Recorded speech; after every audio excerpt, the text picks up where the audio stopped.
Okay, so I was gonna type all this out, but my head is killing me, and so I was looking at my computer screen, so you're getting a video, even though my hair looks absolutely terrible, but whatever.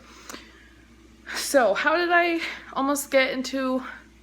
Okay, maybe calling it a fight, like a verbal fight more than a physical fight, in the Atlanta airport because of cultural differences. Well, so normally any time you go into a retail space in California, like the polite, mannerly thing to do, like an interaction would be, I go up to the counter, the employee working there will say, "Hi, how are you doing today?" I say back, "Oh, hi, I'm doing good, I'm doing fine, how are you doing?" And they say, "Fine, good, whatever." And then I order, they say, "Okay." I go wait over by the thing, I leave because, like, I don't want to sit there and waste their time. Like, what? They probably don't want to be there. What do they want to sit there and talk to me for? Like, sometimes one of them will say something nice about my outfit or my face or something. Or one of them will have a tattoo and I'll say, "Oh, that's a nice tattoo." And that's kind of the extent of it. I don't know. I think that's a perfectly polite way to conduct public service, but whatever. So, in this story, I was 12.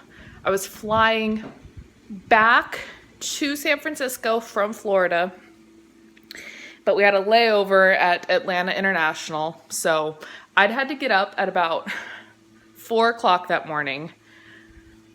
By this point, it's about, we'd crossed a time zone, so it's about 8-ish probably.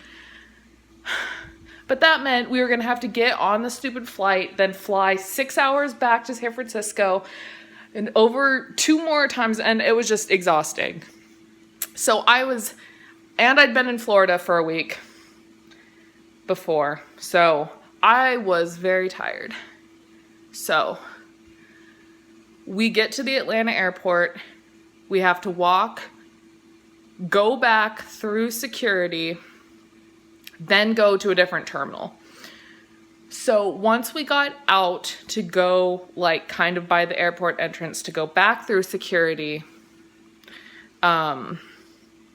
there was one of the Starbucks that's by the entrances. So I think it was a Starbucks. Maybe it was just a coffee place, but I feel like it was a Starbucks. So let's just say Starbucks. So I didn't want to drag all my luggage over to the Starbucks. So I said, "Mom, if you, like, wait here at this bench with the luggage, I'll go get us some coffee." And she said, "Okay, I'll wait here." So, cause, like, you know, we had to go all the way back through security and then go wait at the terminal for our flight. So it was already gonna take forever. So she, like, implied, "Be fast about it." So I did. I walk over.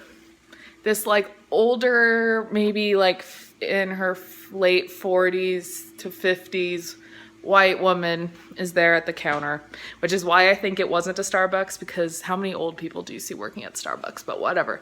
So she's like, at 8 in the morning, how are you doing today? Hello. And I was just, like, kind of taken aback because, like, we're friendly here, but not, like, that overly effusive, unless you're going somewhere where they want you to spend money. But, like, just at a Starbucks at that early, no. They're expecting everyone to be exhausted, so no one is like that. So she's like, "Hello, how are you doing this morning?" And I'm like, that was before I even wore makeup, and I have, like, genetic dark circles, so I'm sure I'd been, like, looked like I'd been in a heroin den all night. So I'm just like, "Hi, hello." And she kind of, like, kept looking at me. And I was like, how are you doing? And she's like, oh, I'm very well. Kind of still really like bright and cheery. And I'm like, that's good. I'm glad.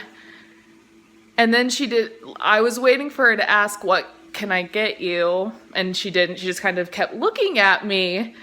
And I was like, what Twilight Zone did I step into? So I was like, can I please have like an iced coffee and a vanilla latte or whatever. And she kind of like gave me a look, like a grimace, and was like, okay, sounds good. Can I have, this is the total, whatever, let me pay for this. So I give her my mom's card. And there wasn't really like a go and wait area for you to pick up your drink. It was at the counter, so I was just kind of awkwardly standing there. And she like kept looking at me, and I was like, what? Is there something wrong with my face, lady? What's up? And she's like, so where are you from? And I was like, the Central Valley in California. And she's like, oh, that explains it. And I was like, like the accent? Is that what and she's like, oh no, just, it's obvious you're not from here. And I was like, oh, like because of the accent, I guess. I was probably like wearing a Giants baseball shirt too, which should have given it away, because who in fucking Atlanta likes the San Francisco Giants? But whatever. So also, I should not be filming this while I'm making mac and cheese, because now I have to try and make this one-handed. So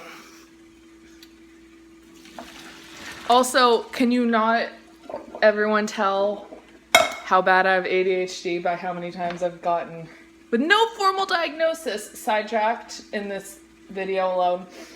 So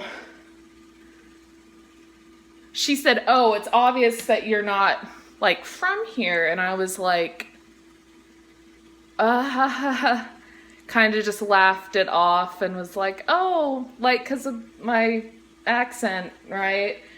And she's like, well, we try and be more polite here. And I was like,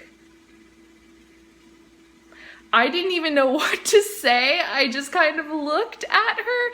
Meanwhile, she's like holding the coffee hostage and making it or the other person working is making it like the slowest coffee. That's another thing. I was only in Atlanta for like 2 hours over the spread of a week, and they made everything so much slower. I was like, what is the deal? But anyway, I guess it's like that where one of my grandmothers lives, which is really rural, where they take forever with everything. But that's a whole different conversation topic. But so she just is like, oh, we try and be more polite here. And I was like, God, my skin looks so bad. I just, okay. She's like, oh, well, we just try to be more polite. And I'm like, what the fuck do you even say to that? So I just kind of like smiled and like laughed a little and was like, oh, well, you know, it's pretty early. I'm just probably slept about 2 hours the night before, because chronic insomnia, even at that age, but whatever. So she's like, I just kind of laughed. And she was like, you know, like, have a conversation. And then my coffee was ready, and she gave it to me, and I kind of like walked back over to the rest of my luggage, and I was like, what the fuck just happened? And I told my mom, and no one from either her family or my dad's family has ever lived in the South. My grandparents' family for a while, the Italian ones, lived there, but that was only to set up like a mafia front. No joke, that actually happened. That's a different topic though. But I went back over to my mom and I was like, I just had the weirdest interaction with another human being that I've even had. And I'm like in middle school, so that's saying something. And I told her and she's like, oh, they probably thought you were being rude because you didn't like sit there and talk to her. And I was like, well, I didn't know she wanted me to talk to her. I don't normally talk to people I'm ordering from. If I went to a Starbucks 10 minutes from my house and just sat there and talked the person's ear off, they would be like, motherfucker, why are you wasting my time when I'm making minimum wage with no health benefits? Like, my job isn't to sit here and talk to you. My job is to take your order and make your coffee so you're not holding up the line. And I'm like, I'm not trying to make anyone's job harder. I'm not going to sit there and expect them to entertain me with conversation instead of like serve the person behind me or whatever, because then that's just a whole thing. So yeah, if I hadn't been so maybe sleep deprived, I maybe would have like popped back off at her, but I was just like, bitch, what? Who says that to an employee? Like, God, not to sound like, how dare you not think about the customer, but like, what even is that? So yeah, more drama from my middle school years. I don't get it either.